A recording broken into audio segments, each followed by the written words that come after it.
Hace algunos años, un hermano pasaba por cierta calle cerca a un local donde comúnmente se vendían licor. Y al pasar vio dentro, en una mesa, sentado un hermano de la congregación.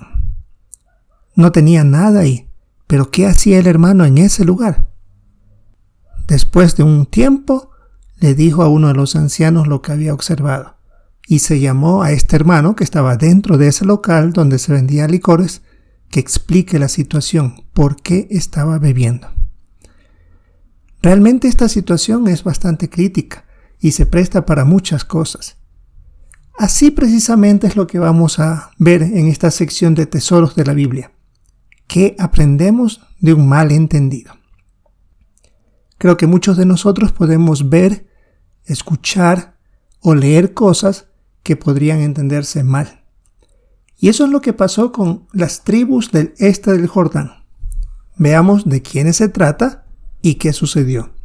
Podemos leer por favor en Josué capítulo 22 y el versículo 10. En este versículo dice: Cuando llegaron a las regiones del Jordán en la tierra de Canaán, los rubenitas, los gaditas y la media tribu de Manasés construyeron un altar allí junto al Jordán, un altar enorme, impresionante. Bien, la situación era crítica. Estas tribus estaban al lado este del Jordán. Recuerde que la mayoría estaban en el lado oeste. Al estar en ese lugar, pues ellos decidieron construir, dice, un altar enorme, impresionante. Nadie iba a dejar de saber lo que estaba sucediendo. ¿Por qué lo hicieron? Bueno, si usted hubiera estado en ese lugar, en esa época, y ve que los otros compañeros israelitas construyen un altar impresionante, ¿qué hubiese pensado? Pues lo mismo que pensaron las otras tribus, que se volvieron apóstatas. Y la actitud que se tomó del lado del este de las otras tribus, veamos cuál fue. Ahora en Josué 22:12 dice: Cuando los israelitas se enteraron, todo el pueblo de Israel se reunió en Silo para ir a luchar contra ellos. Es que se estaban volviendo apóstatas. Habían hecho un altar y el altar no lo tenían ellos. Estaba del lado oeste del altar. Ahora, ¿qué otras cosas más sucedieron? Bueno, en el versículo 15 y 16 se hace lo siguiente. Cuando llegaron a donde estaban los rubenitas, los gaditas y la media tribu de Manasés, en la tierra de Galaad, les dijeron: Esto es lo que todo el pueblo de Jehová dice. ¿Cómo pudieron cometer semejante acto de infidelidad contra el Dios de Israel? Hoy han dejado de seguir a Jehová al construirse un altar y rebelarse contra Jehová. Las cosas para estas tribus del lado oeste del Jordán eran muy claras, como dice claramente el versículo 16. ¿Cómo pudieron cometer semejante acto de infidelidad contra el Dios de Israel? Ellos estaban convencidos que había apostasía, y por eso todos se prepararon para ir a acabar con 2 tribus y media. Sin duda había mucho por el cual preocuparse.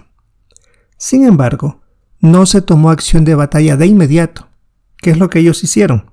Bueno, en los versículos 13 y 14 se indica que se preparó una comitiva para ir a averiguar qué sucedía.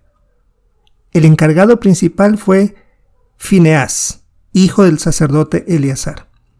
Él, junto con 10 jefes de cada tribu, es decir, uno de cada tribu, fueron a averiguar qué estaba pasando. Y en nuestra guía de actividades podemos tener una idea de cómo fue esto. Una conversación donde este Fineás está indicando qué es eso, por qué lo han hecho. Ustedes están haciendo esto y esto y esto. Ve la actitud del que está recibiendo esa acusación, como que dice: no, tranquilo, no es así. Y los demás también como muy preocupados de lo que está aconteciendo, de lo que están recibiendo como información, de lo que ellos creían, estas 10 tribus del otro lado. Este malentendido significaría la muerte de 2 tribus y medio de Israel. Pero vemos aquí el punto. antes de actuar, se fue a averiguar bien qué pasó, por qué han hecho esto.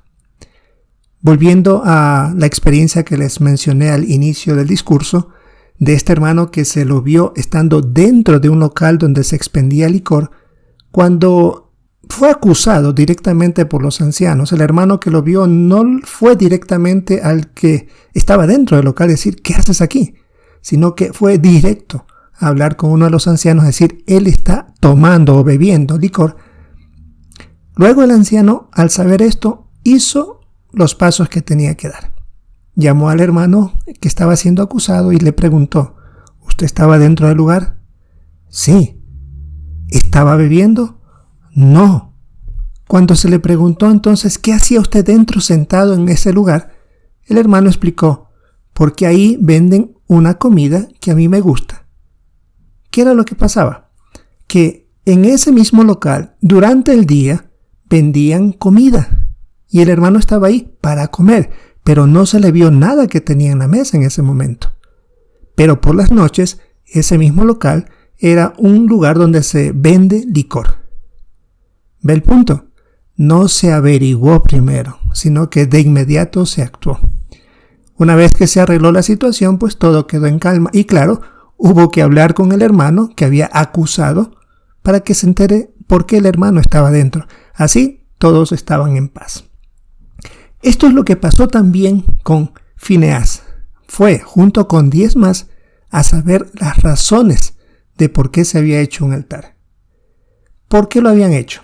Ahora en el capítulo 22, versículos 21 en adelante, en especial vamos a leer 21 y 22 primero, dice: Entonces los rubenitas, los gaditas y la media tribu de Manasés les contestaron a los jefes de los clanes de Israel: El Dios de dioses, Jehová, el Dios de dioses, Jehová, Él sabe, e Israel también sabrá, si fuimos rebeldes e infieles con Jehová, entonces no nos libres hoy.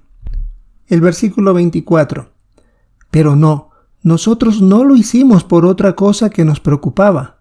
Dijimos, en el futuro los hijos de ustedes les dirán a los nuestros, ¿qué tienen que ver ustedes con Jehová, el Dios de Israel? El versículo 26. Así que dijimos, tomemos medidas al respecto y construyamos un altar, no para ofrendas quemadas ni sacrificios, sino para que sea un testigo entre ustedes y nosotros y nuestros descendientes de que realizaremos nuestro servicio a Jehová delante de Él con nuestras ofrendas quemadas y nuestros sacrificios de paz, para que los hijos de ustedes no les digan en el futuro a los nuestros, ustedes no tienen nada que ver con Jehová. Al inicio del versículo 29 dice, nosotros jamás nos rebelaríamos contra Jehová ni dejaríamos de seguir a Jehová, construyendo otro altar para ofrendas quemadas. ¿Cuál fue la reacción de Fineás?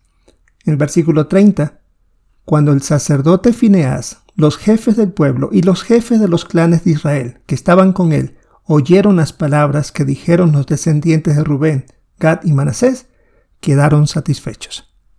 Impresionante. Y qué bien este modelo para nosotros. Antes de acusar o actuar, veamos realmente las razones tras lo que vemos, leemos o escuchamos. ¿Cómo vamos a reaccionar si nosotros somos los acusados de algo injustamente? De la manera calmada como actuaron estas 2 tribus y media. ¿Y por qué no debemos sacar conclusiones cerradas? Porque no es lo correcto. Necesitamos seguir el procedimiento real, el que Jehová nos da, para que nosotros tengamos la aprobación de Él y todo se mantenga en paz.